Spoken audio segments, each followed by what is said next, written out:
열왕기하 강해 23번째 시간을 갖도록 하겠습니다. 오늘 말씀의 제목은 주의 교훈이 선포될 때와 그칠 때입니다. 우리 지난주 강해의 말씀을 잠깐 돌아보고 오늘 말씀을 보도록 하시겠습니다. 아합 가문에 대한 예후의 처분이 어디까지 그 칼날이 조여오는가 하면 아하시아의 어머니 아달랴에게까지 칼날이 목을 조여옵니다. 아시다시피 아달랴는 그 아합과 이세벨 사이에서 난 딸입니다. 아달랴는 유다의 왕 제5대 왕 여호람과 결혼을 했고 그스라의 아하시아를 낳습니다. 제가 여러분에게 나눠드린 남북 왕조 사표를 참조하시면 좋겠습니다. 자, 그런데 누가 반란을 일으키는가 하면 북이스라엘의 7대 왕인 요람의 수하였던 예후가 반란을 일으킵니다. 우리가 지난 21번째 강해의 말씀을 통해서 이 내용을 상세히 살폈는데요. 예후가 자신의 주군이었던 요람 왕을 처단하고 남유다의 왕 아하시아 왕까지 도륙합니다. 그러자 아하시아의 어머니였던 아달랴가 어떠한 행동을 하는가 하면 예후의 칼에 의해서 우리 가문이 멸망당할 수 없다 이렇게 판단하고 세손들, 자기 손자들을 칼로 도륙합니다. 우리 지난주 함께 보았던 말씀입니다. 그런데 이 세손들이 죽어나가는 그 틈에 요아스가 여호야다의 아내, 그러니까 요아스 왕자의 고모인 여호세바가 요아스를 자기 침실에 숨겨 죽음에서 피하도록 만들어줍니다. 고모에 의해서 또 고모부에 의해서 목숨을 건진 이 요아스는 그때 나이가 1살이었습니다. 이렇게 숨겨서 몇 년을 키우는가 하면 예루살렘 성전에서 약 6년 동안 비밀리에 키웁니다.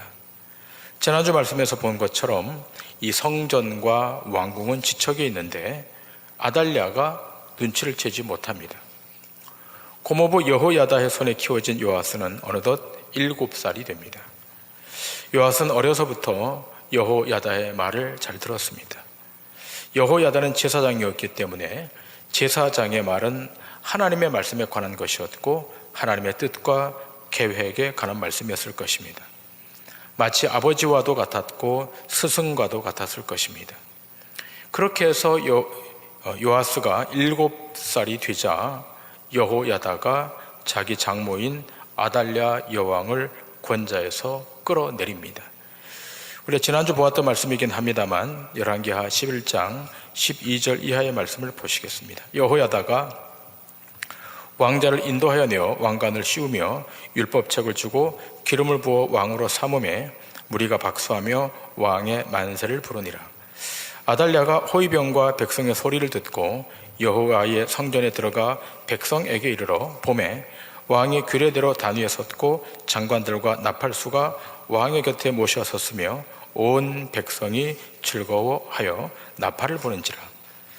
아달랴가 옷을 찢으며 외치되 반역이로다 반역이로다 하매 제사장 여호야다가 군대를 거느린 백부장들에게 명령하여 이르되 그를 대열 밖으로 몰아내라. 그를 따르는 자는 모두 칼로 죽이라 하니 제사장의 이 말은 여호와의 성전에서는 그를 죽이지 말라 함이라. 이에 그의 길을 열어주매 그가 왕궁의 말이 다니는 길로 가다가 거기서 죽임을 당하였더라. 이렇게 아달랴는 비참하게 죽임을 당하고 이 7살 된 요아스가 남유다의 8대 왕으로 등극합니다. 요아스는 천신만고 끝에 여호야다의 도움으로 왕권을 회복하고 왕이 됩니다.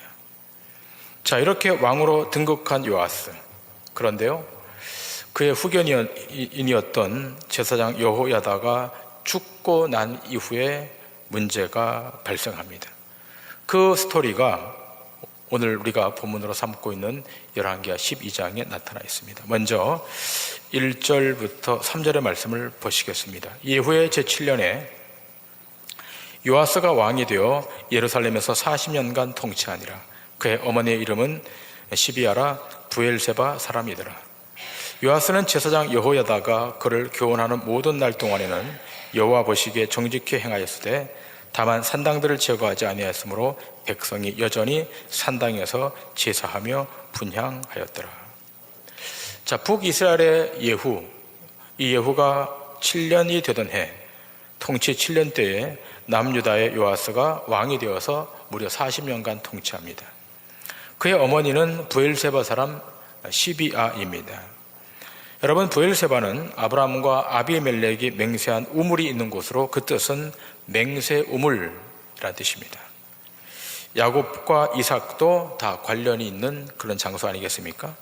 이곳 출신, 이 부엘세바 출신의 시비아가 요아스 왕의 어머니임을 밝힘으로 아달랴, 죽임을 당한 아달랴 여왕과는 다름을 보여주고 있습니다.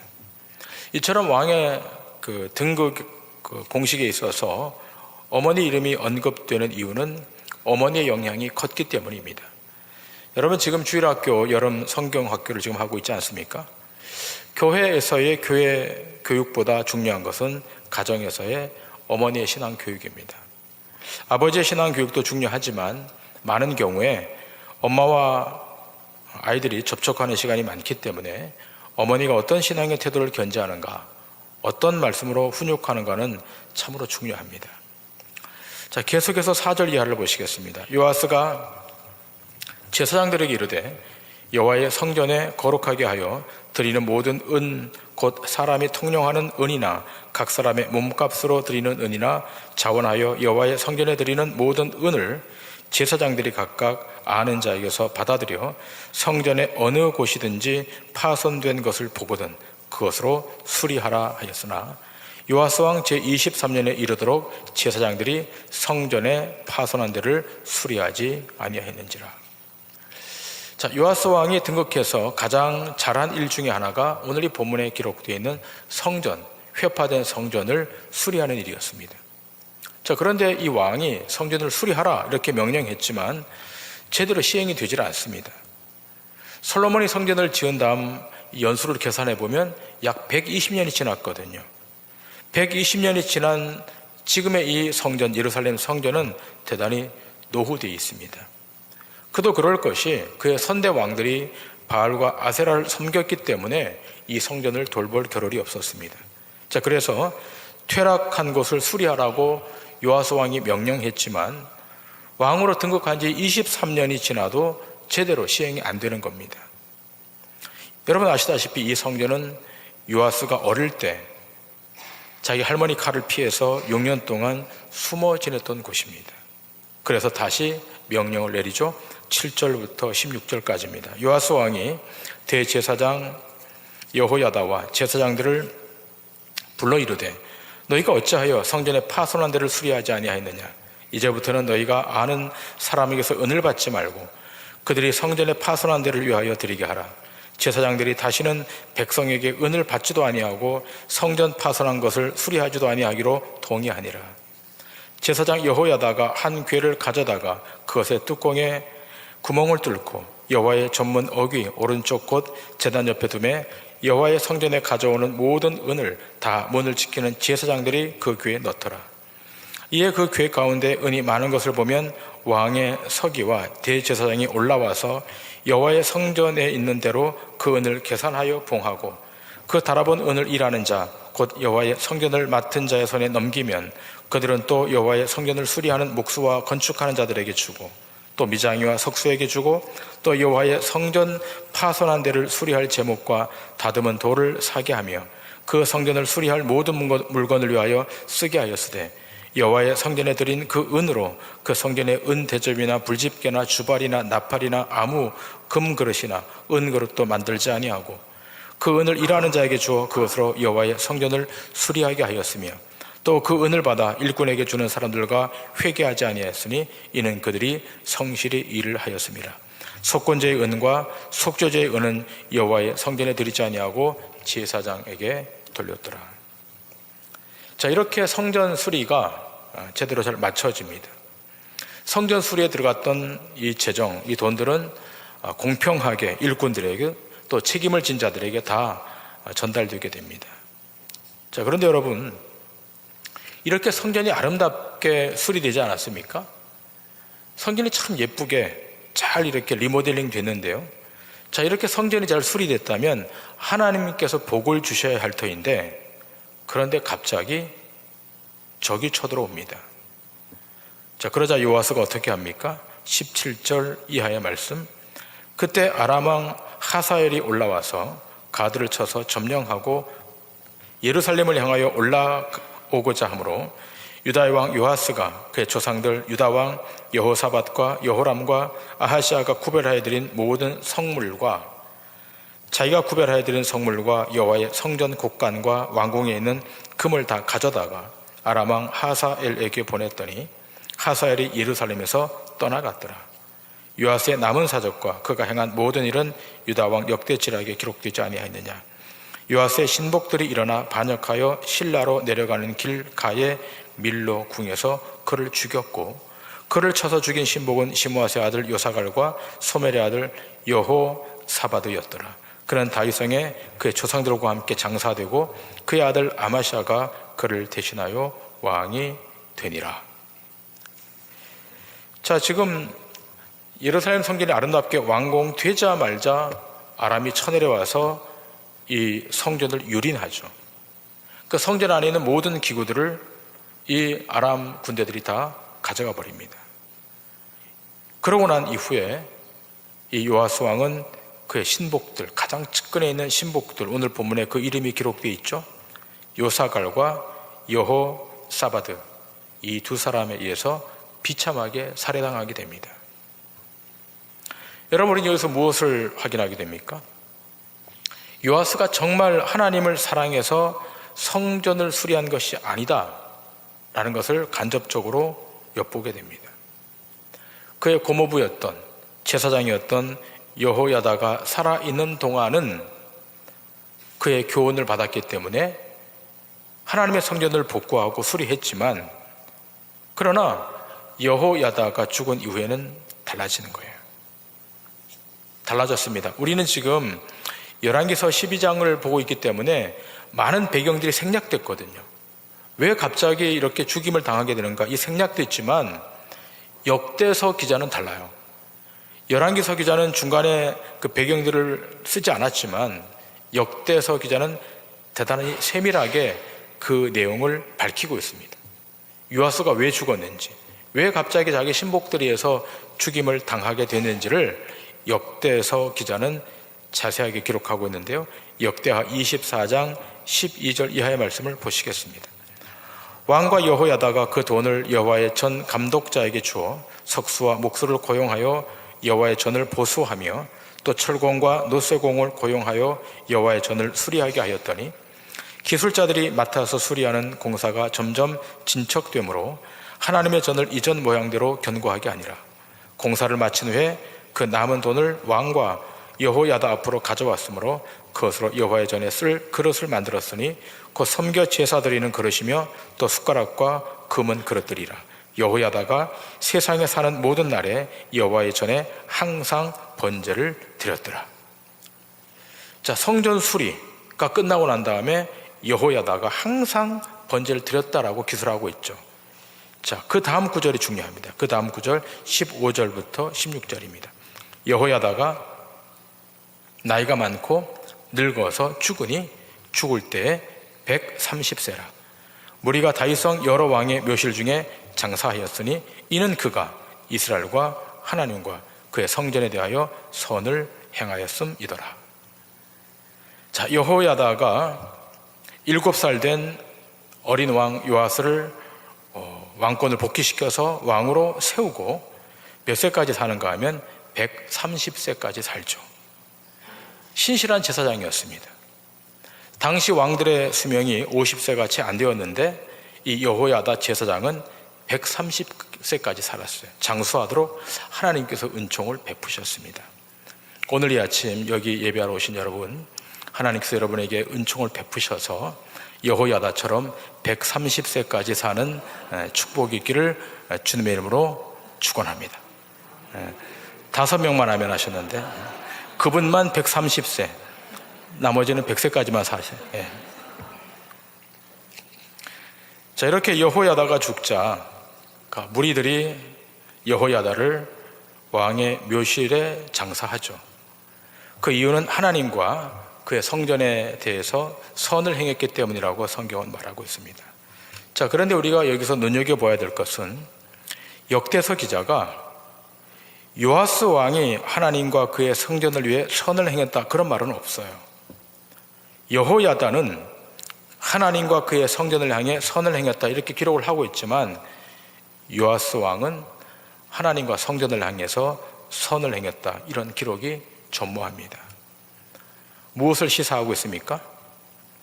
여호야다 제사장이 살아있는 동안만 요아스가 그의 교훈을 받아들여서 성전을 지켰지만 죽고 난 이후에는 완전히 생각이 바뀝니다. 그 생각이 돌변해서 국가 정책도 바꿔버립니다. 자, 17절 이하, 역대하 24장 17절 이하의 말씀. 여호야다가 죽은 후에 유다 방백들이 와서 왕에게 절하매 왕이 그들의 말을 듣고 그의 조상들의 하나님 여호와의 전을 버리고 아세라 목상과 우상을 섬겼으므로 그 죄로 말미암아 진노가 유다와 예루살렘에 임하니라. 그러나 여호와께서 그들에게 선자를 보내사 다시 여호와에게로 돌아오게 하려 하심에 선자들이 그들에게 경고하였으나 듣지 아니하니라. 자, 여호야다가 죽고 나자마자 유다의 대신들이, 방백들이 왕에게 아련을 합니다. 그리고 청혼을 해요. 왕이시여, 이제부터는 여호와를 버리시고 아세라를 섬기십시다. 바알을 섬기십시다. 이 말에 기다렸다는 듯이 요아스가 하나님을 버리고 우상을 섬기기 시작합니다. 기다렸다는 듯이.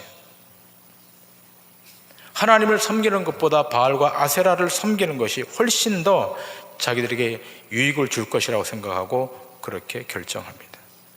이제부터 요아스 왕은 그들과 함께 우상 숭배 속에 빠져듭니다.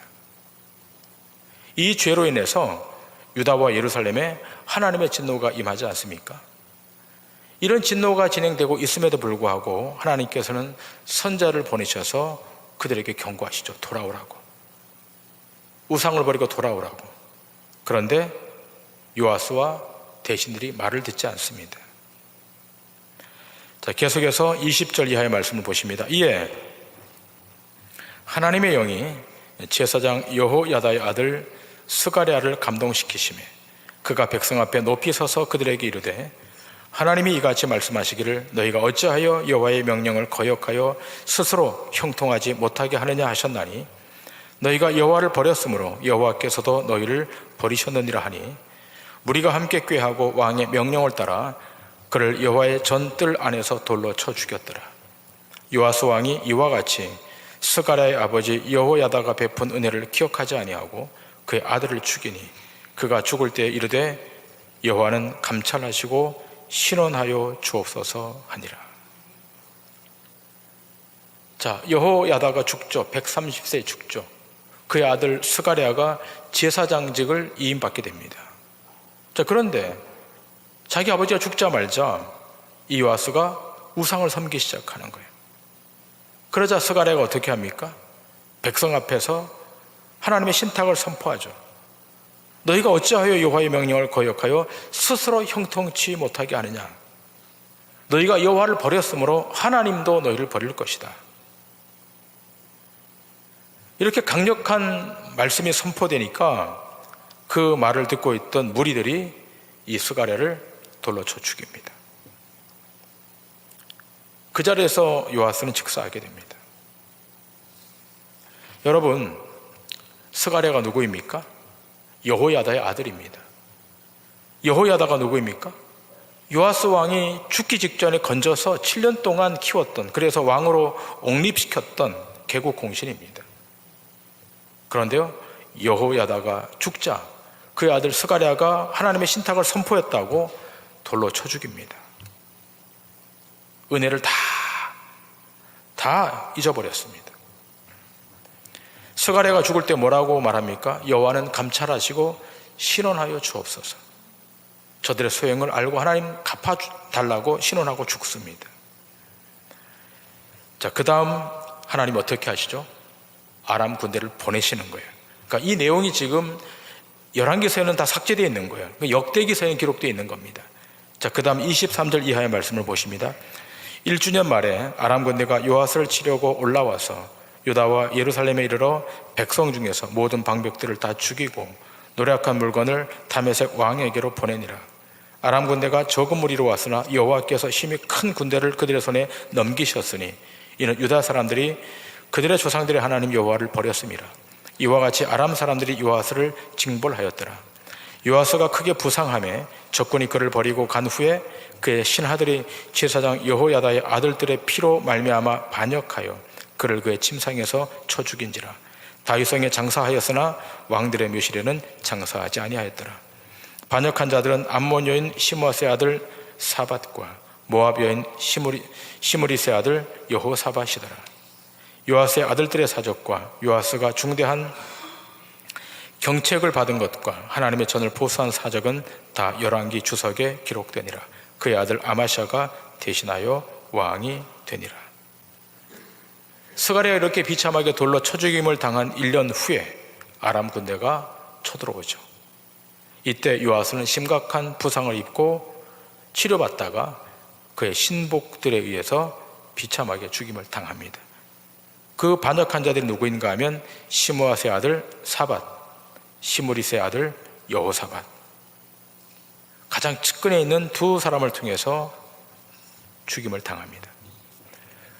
열왕기서는 좀 건너뛰고 있지만 역대기서에는 아주 자세하게 요아스가 왜 죽임을 당했는가, 왜 심판을 받았는가를 명백히 밝히고 있습니다.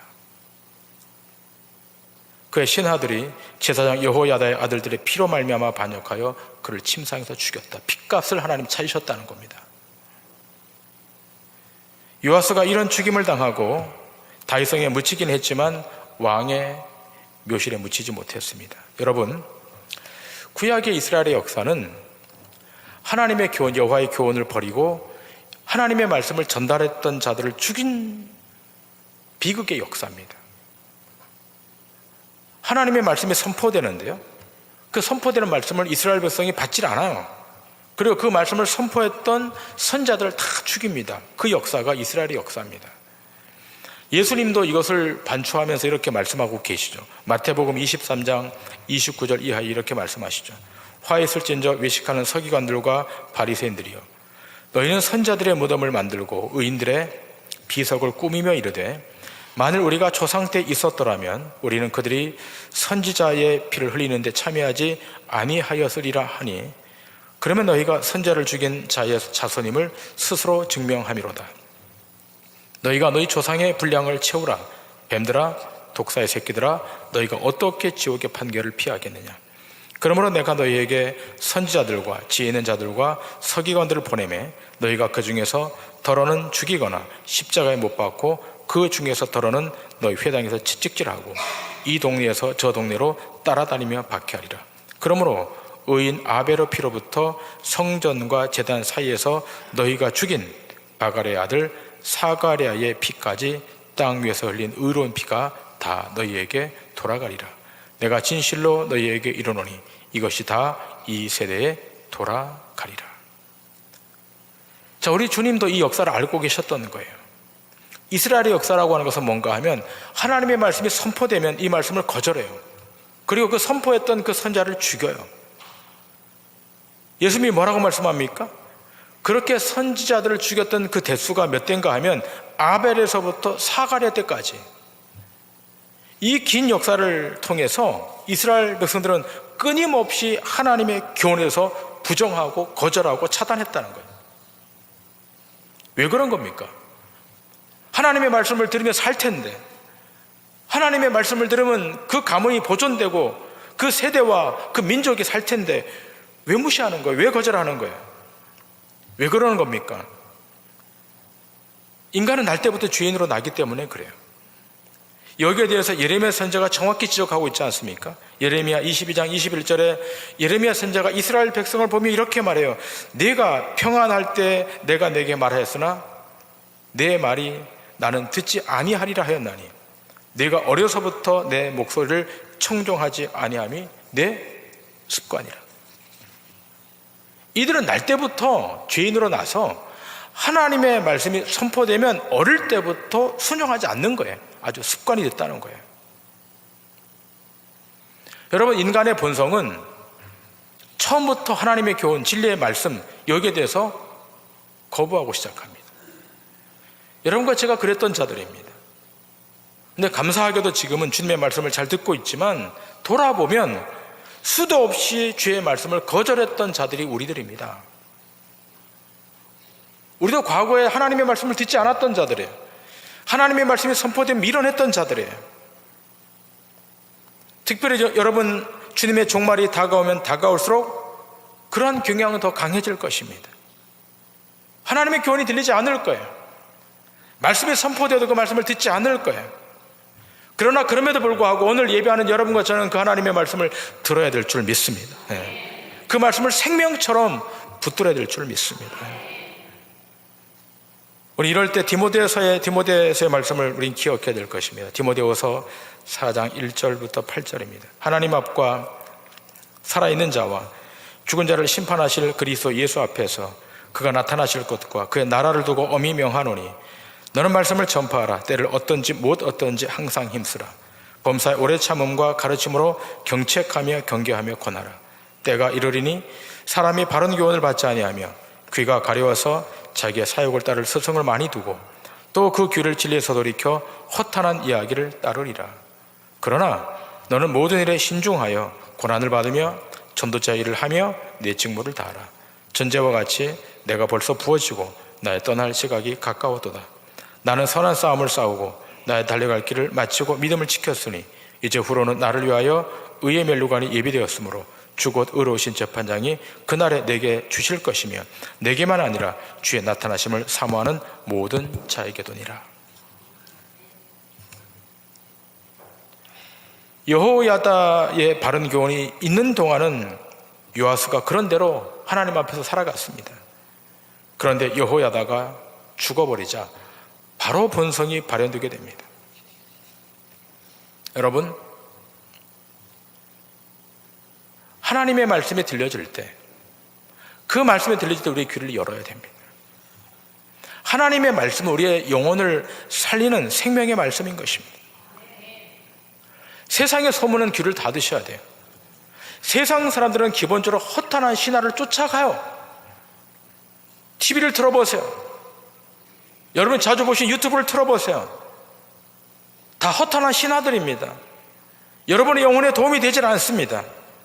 그런 데는 귀를 닫으셔야 돼요. 그러나 하나님의 말씀이 선포되면 귀를 활짝 여시고 그 말씀을 붙들고 그 말씀을 여러분 가슴에 새게 될 줄 믿습니다.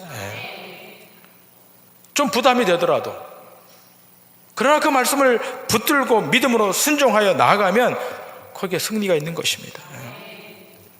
하나님의 말씀, 하나님의 교훈은 가감하면 안 돼요. 주어지는 대로, 선포되는 대로 다 말씀을 받으셔야 됩니다. 세상에 쓸모없는 교훈들에 대해서는 받지 마시고 하나님의 말씀은 전부 다 수용하시기 바랍니다. 취사 선택하지 마시고 다 받으시면 위기 앞에서, 환난 앞에서, 시험 앞에서 능히 승리하게 될 줄 믿습니다. 주님 재림하실 때까지 하나님의 말씀을 견고히 붙드셔서 말씀의 능력으로 주의 영광을 나타내시는 믿음의 권속들 다 되시기를 주님의 이름으로 간절히 축원합니다. 기도하시겠습니다.